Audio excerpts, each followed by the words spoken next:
Good morning, and welcome to Talks at Google in Cambridge, Massachusetts. Today it's my great pleasure to introduce Benjamin Schwartz. He joins us today to discuss his book, Right of Boom, The Aftermath of Nuclear Terrorism. Right of Boom asks, what if? What if a nuclear weapon exploded in a major American city and no one can prove who is responsible? The devastation is horrifying, but even more alarming are the limited responses available to the United States government. What happens next? In the book, the explosion occurs in downtown Washington, D.C. Ben maps out the likely ramifications while going deep into history to explore the limited range of options available to a commander-in-chief. Ben has served in a variety of national security positions within the U.S. government, including in the Department of State, Department of Defense, and Department of Energy. This is his first book. Please join me in welcoming Ben Schwartz.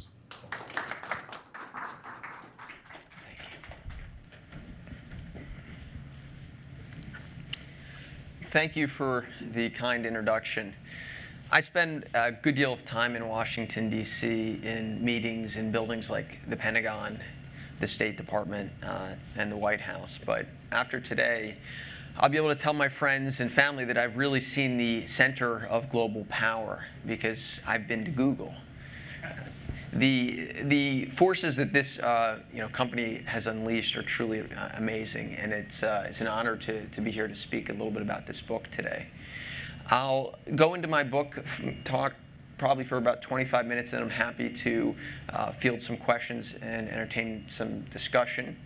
As a current employee of the Department of Defense, however, I am compelled to begin with two disclaimers, so please excuse them.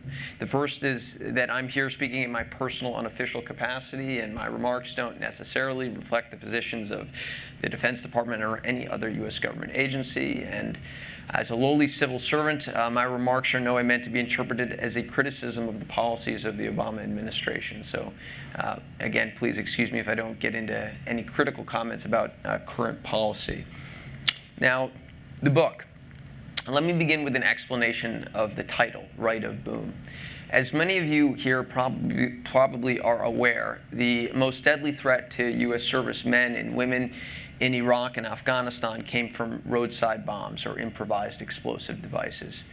In the defense community, when we talked about this problem, we often referred to the need to get left of boom, to distinguish the kind of actions that could be taken before an attack occurred from the response activities, evacuation, casualty assessment, things like that would take place after an attack. Well, Right of Boom is about what happens after a bomb goes off. And the kind of bomb that my book is focused on is an atomic bomb. The book is fundamentally about a question, and that is, what could be done if an atomic weapon went off and you couldn't effectively attribute it to a foreign government?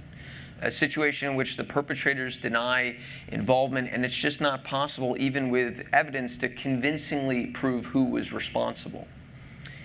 10 years ago, Graham Allison, a professor at Harvard's Kennedy School of Government, a senior official in the Reagan administration as well as in the Clinton administration, wrote a book on nuclear terrorism, what he called the ultimate preventable catastrophe. And in this book, he put forward a doctrine of three no's, or three red lines. And he asserted that if these red lines were breached, the kind of scenario that I've laid out would be a significant possibility, if not an inevitability. Those were his words, not necessarily mine. But the first no was no new nuclear weapon states, and he was focused primarily on North Korea. The second no was no new national capabilities to enrich uranium or produce plutonium, and he was focused primarily on Iran. And the third no was no conditions that could allow for loose nuclear weapons. Like many others at the time that he wrote this book, he was focused on the dispersed arsenal of the former Soviet Union. Well, as I've said, a decade has passed since the publication of his book. And today, North Korea is indisputably a member of the Nuclear Weapons Club, having conducted effective nuclear tests in 2006, 2009, and 2013. As we've read quite recently in the paper, Iran has a well-established nuclear program composed of multiple facilities, some of them buried deeply underground to make it difficult for foreign militaries to hold those sites at risk, to put them in danger. And while there have been some very positive developments with respect to the arsenal of the former Soviet Union, and I would attribute this positive trend in significant part to the efforts of what was called the Cooperative Threat Reduction Program. This was a program that used your tax dollars to pay for the destruction of dangerous materials, the security of special nuclear materials in the former Soviet states, and even the salary of some former Soviet atomic scientists. This positive development has been accompanied by quite concerning trends in Pakistan. According to Faraz Khan, a 30-year veteran of the Pakistani military, and someone that rose to the very height of his country's nuclear weapons program, Pakistan is in the midst of a massive expansion of its nuclear arsenal and plans to deploy tactical nuclear weapons in ready-to-use conditions. We can understand this as a reaction to Indian conventional military superiority, India being the country that Pakistan has always been most concerned about from a security perspective. But it's also a quite troubling development when one considers the inherent risks associated with tactical nuclear weapons, particularly the risks of theft or loss of those materials. And I would add, especially so in a country like Pakistan. And so we've gone from a world of 3 no's, Graham Allison's framework, to 3 yeses. And when thinking about the 3 yeses, it's worth keeping in mind that the atomic bomb is 1940s technology. And there are real limits to what can be done to prevent the proliferation of 1940s technology. This is not a novel point, but I do think it's one that's not adequately considered in current debates and discussions about nuclear weapons and nuclear security. Now, I think that for someone like myself to come up here and say that this is a genuine threat, they should acknowledge at the outset that there are reasonable grounds for skepticism. Over the years, we've heard senior government officials and others repeatedly issue warnings of threats, dire threats at times, and then seen that those threats were not resonant, that they really didn't exist. And in the aftermath of the truly colossal failure regarding the assessment of Saddam Hussein's weapons program, it's reasonable for people to question the competency or trustworthiness of U.S. government officials, especially those focused on WMD. And so I don't believe that looking at this and questioning it or in another way of putting it, accusations of Chicken Little-like behavior among officials like myself are flippant responses. And yet, we still are left with some troubling facts. I've mentioned threats associated with Iran, North Korea, and Pakistan, but the problem goes beyond those 3 countries and really dates back to the dawn of the nuclear age. And the problem is dispersed nuclear materials and the inability to control the secret behind weaponizing them. At the very dawn of the atomic age, there was actually great skepticism among the scientific community that the secret behind the bomb could be kept a secret for very long. But it's actually still surprising in retrospect that some of the most important disclosures occurred through official U.S. government reports. One scientist that had participated in the Manhattan Project testified before the U.S. Congress in 1947, and he said half the secret behind the bomb was exposed when the bombs went off in Hiroshima and Nagasaki. And I believe the other half of the secret was released when the War Department published its first report on the Manhattan Project. And so the secret behind the bomb spread through the loose lips of scientists in part and through espionage, but also through these public disclosures. So much so that by the 1970s, it was possible for a handful of postdoctoral students with rudimentary training in physics to actually design a viable weapon without access to any classified materials.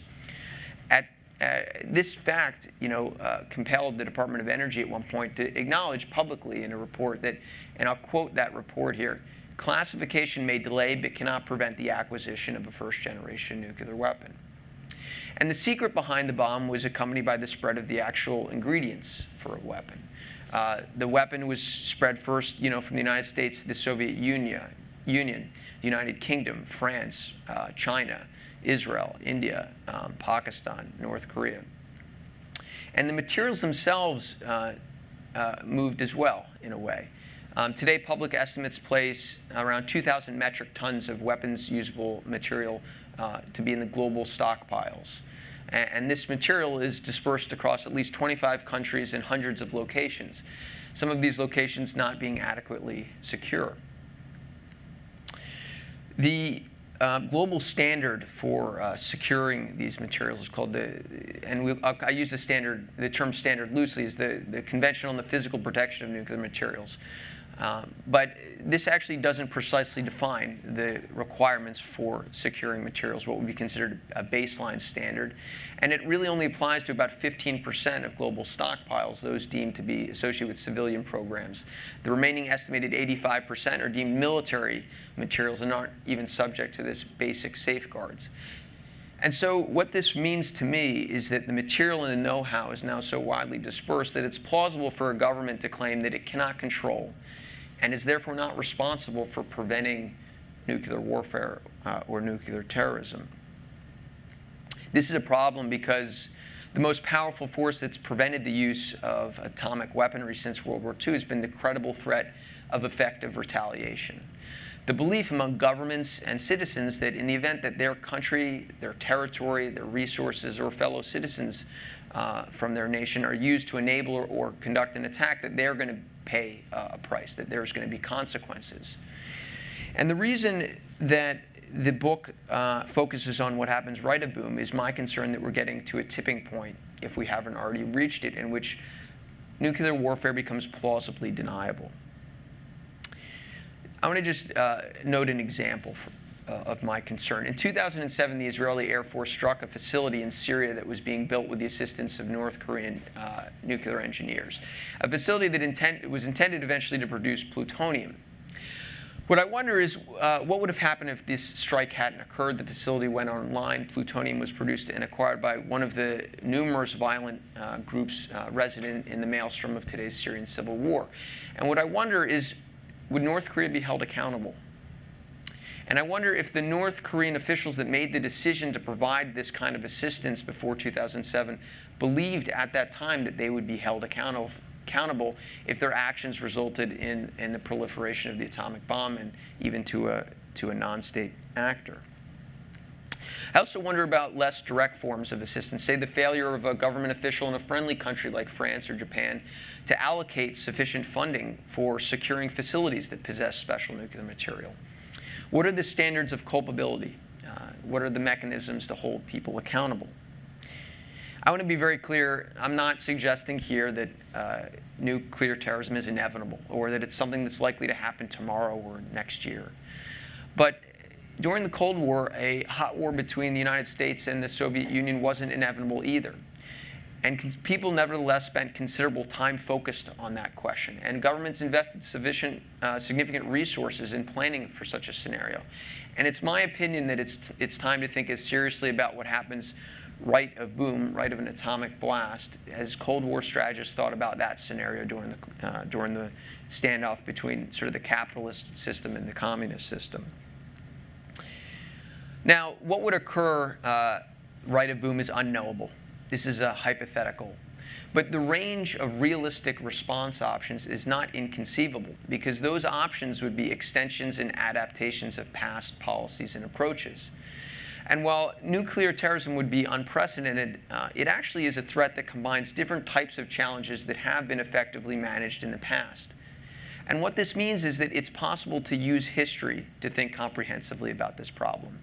And that's the methodology of my book. It's to use historical case studies to surface lessons about the choices that decision makers would be confronted with and the tools that they would have available to respond. I'll go through briefly the historical topics now that the book delves into. The first topic, understandably, is the history and lessons of efforts in non-proliferation and counter-proliferation. Non-proliferation really deals with international cooperative activities, while counter-proliferation tends to be coercive actions and often more unilateral.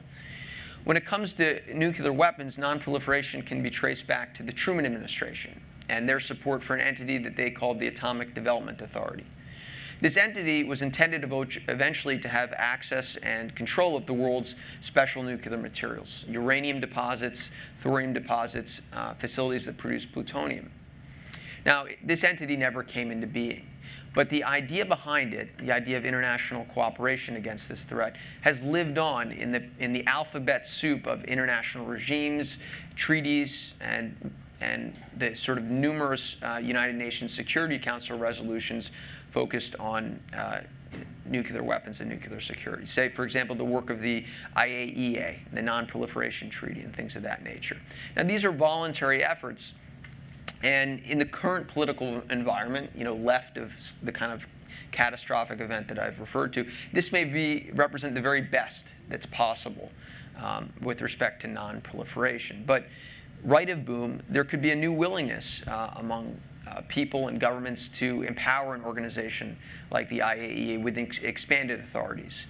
The ability to do things like confiscate insecure nuclear material, issue fines against those that do not adequately store their capabilities, or even grant such an entity access and some degree of control over nuclear weapons. Walter Lippmann wrote that it's a disease of the soul to be in love with impossible things. And proponents of grand proposals that commit nations to surrender their abilities to organize violence, their military capabilities, history has not been kind to such proposals. But it is possible that right of boom, these kind of things could be politically feasible. Now, counter-proliferation.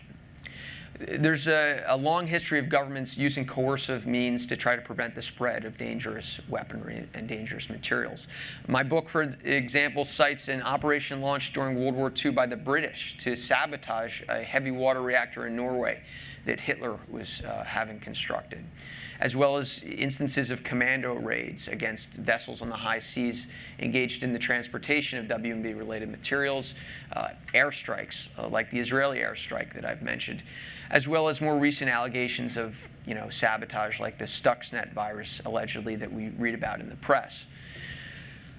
In the aftermath of the kind of scenario I've laid out, these kind of activities would certainly expand. And I think there'd be some similarity from the kind of expansion we saw with respect to counterterrorism. Before the events of 9/11, most counterterrorism activities that the US government engaged in inside of countries at which we were not at war took place through law enforcement cooperation or under intelligence authorities, covert action findings. But after 9/11, the US military, in acknowledged operations, began participating in coercive counterterrorism activities in a significant way. And I think that one of the possibilities that my book explores is that right of boom, you could see a similar expansion of coercive activities, but one focused on nuclear threat networks more broadly. Now, a second historical topic that the book delves into are the lessons of the 70 years of brinksmanship between nuclear weapons powers. The debates and ideas that went into the doctrines of massive retaliation, mutually assured destruction, and flexible response, as well as the interaction between these doctrines and the official statements of government officials as their warnings to foreign countries, and the capabilities that countries have in terms of their intelligence and military arsenals, and the reputations that countries have for using these capabilities, how all this has come together to either produce credible defense commitments to establish deterrence or failed to do those things. The history of that tells us a lot about some of the things that policymakers would struggle with respect to nuclear terrorism. And I'll just give you one example. A central lesson of the history of the Cold War is the supreme importance of communicating red lines, actions that constitute a threat to a country's vital national security interests, and actions that would provoke a response by a government. During the Cold War, these red lines were typically international borders, and they were literally crossed when armies marched over them. And a great deal of time was spent developing defense treaties that committed countries to work together if their sovereign territory was violated. Well, today, neither international law nor U.S. defense policy communicates red lines associated with nuclear proliferation as effectively as we communicate red lines associated with the violation of international borders. And that's understandable, given the historical context.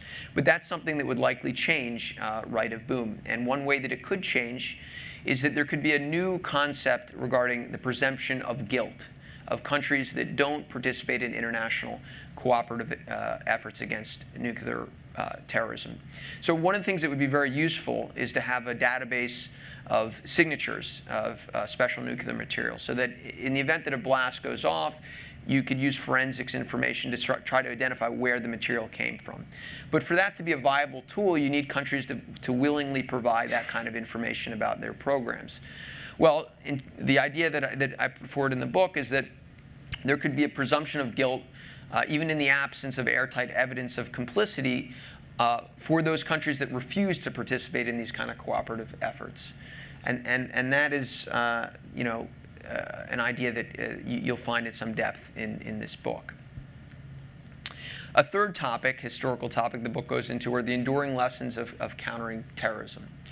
And the aspect of terrorism that's relevant to the scenario laid out here isn't the fact that terrorists conduct brutal violence against civilians, or that the terrorist groups that we tend to be most focused on today adhere to radical ideologies.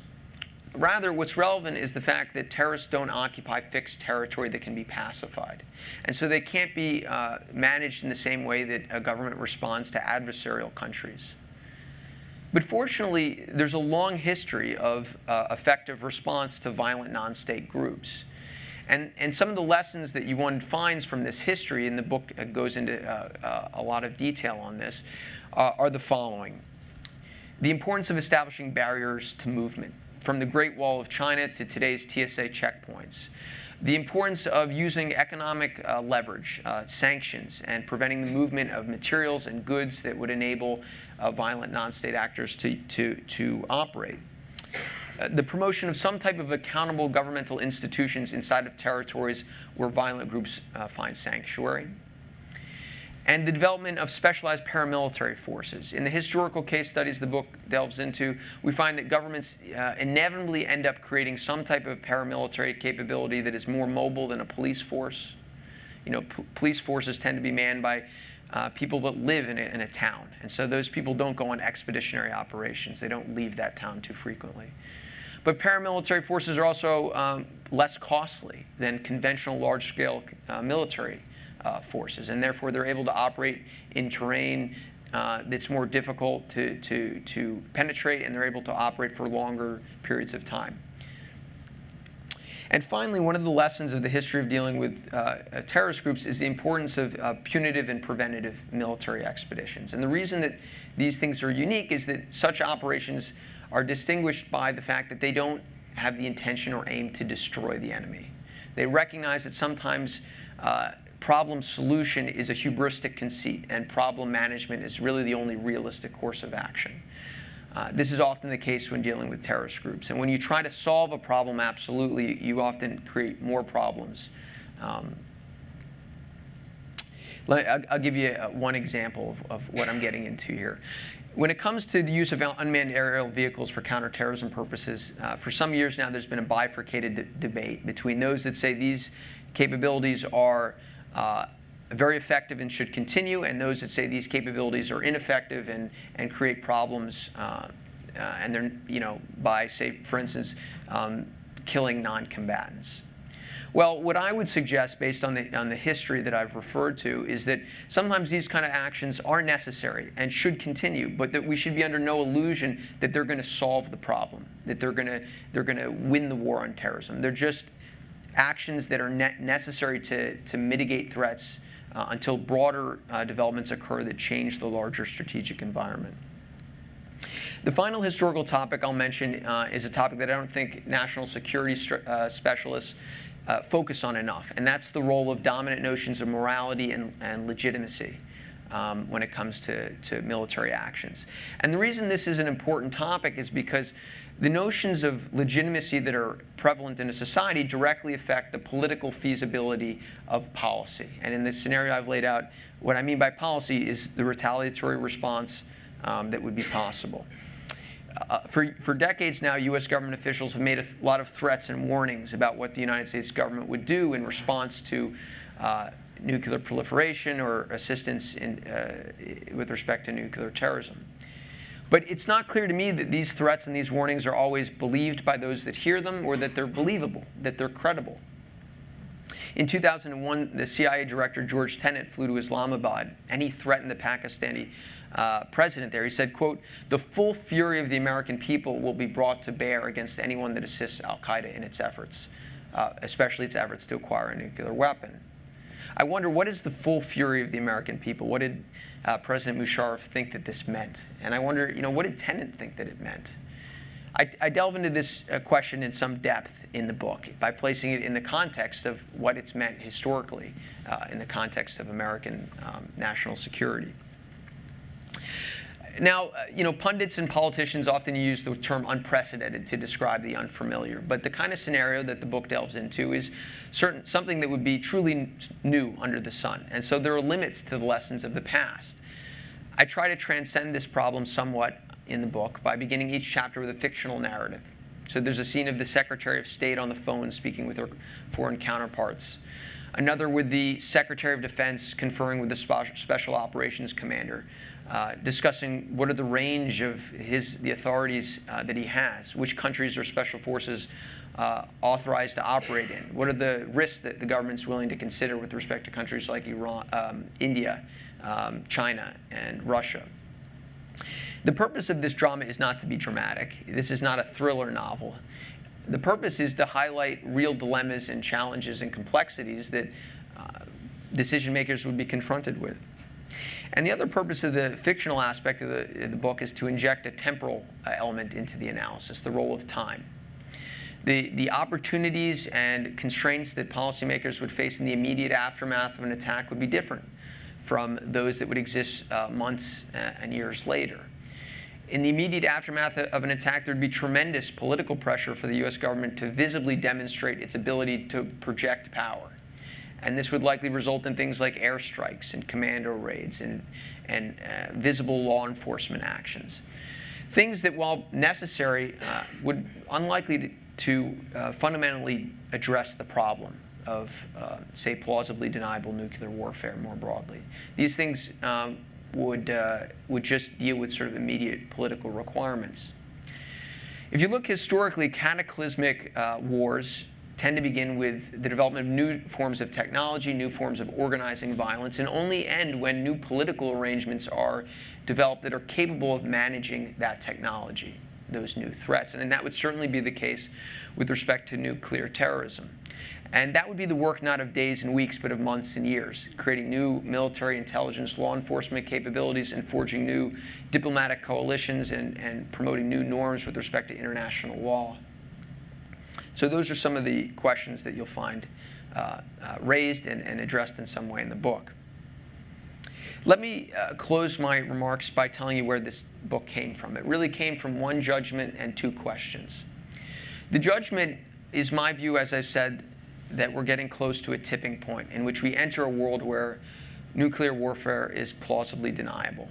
And the questions that I had after having this conclusion, or reaching this conclusion, were first, what could realistically occur if the kind of tragedy I've mentioned happened?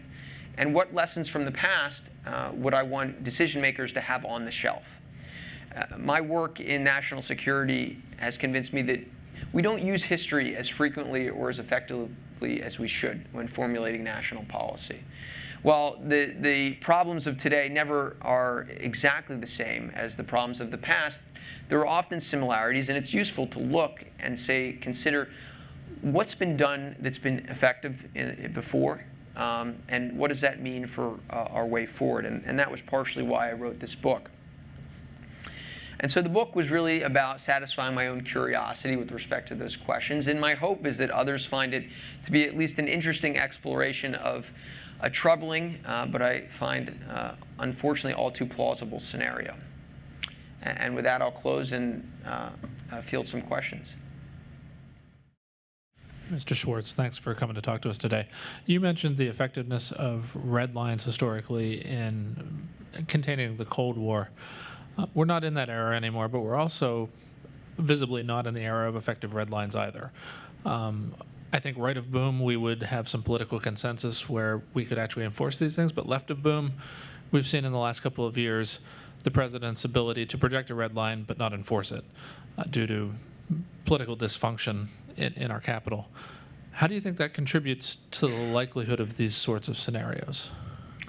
So for history buffs in the room, you might recall that there's a long history of the U.S. government and American government officials establishing, say, red lines, even in the absence of capabilities to enforce them.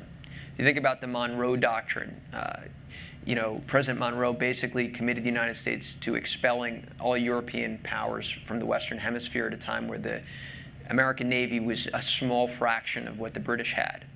And so this is, in one sense, not a new problem. But you're right to highlight it, because when the gap between what we say our defense commitments are and what we're actually capable of doing grows too wide, it invites adversaries to probe at our red lines. And that results, it has the potential to result in unintended escalation, which is dangerous, because foreign powers will think, well, I hear what the American government says, and I see what they've done in the past, and I see what budget cuts they're undergoing, and I don't think they're going to do anything if I take this step forward.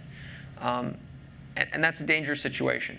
So I think you raise a very good point. Usually at these talks, somebody asks, so what's the good news? Because this is sort of a heavy subject.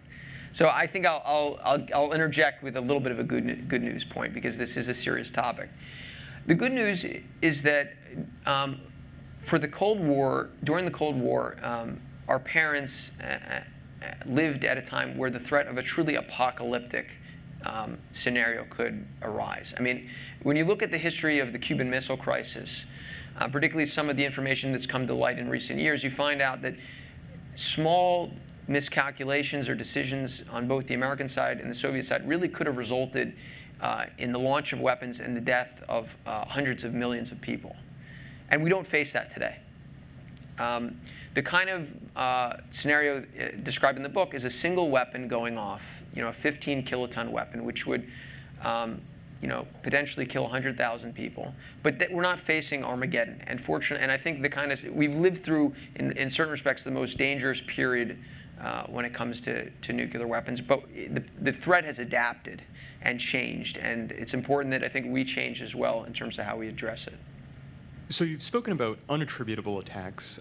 How plausible do you think that is versus groups standing up and just having a land rush of claimants for this sort of attack? So the question of, okay, so who would want this weapon to go off without being able to take credit for it is a good one.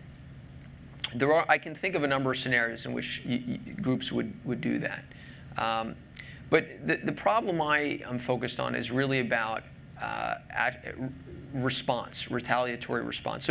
So what you find in the book is that there's some ambiguity even when a government may enable or assist some type of attack. I'll give you an example. In recent years, so for a significant period of time, the Syrian government was utilizing chemical weapons against the opposition. But it took, and this was very apparent based on people. You could look at YouTube and see this stuff for months and months. But it took at least a year for a number of governments in the world to acknowledge that this was in fact being done by the Assad regime. Imagine a scenario where it's a lot less direct. It's not as if a government is using the weapons themselves, but they simply, allow a facility to be poorly guarded. Or they tell a couple of people that, hey, there's special nuclear material going to be transporting from one place to another on this date at this time.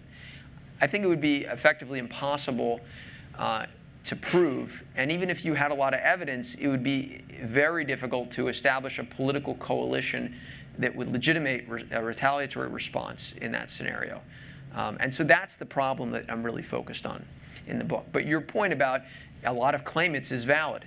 And it actually could result in a similar anonymity. When you have many people claiming things, it's almost similar to no one claiming it, because you still can't respond. Well, thank you for having me. As I said, it's a real honor to be at Google. This is an amazing place. And thank you again.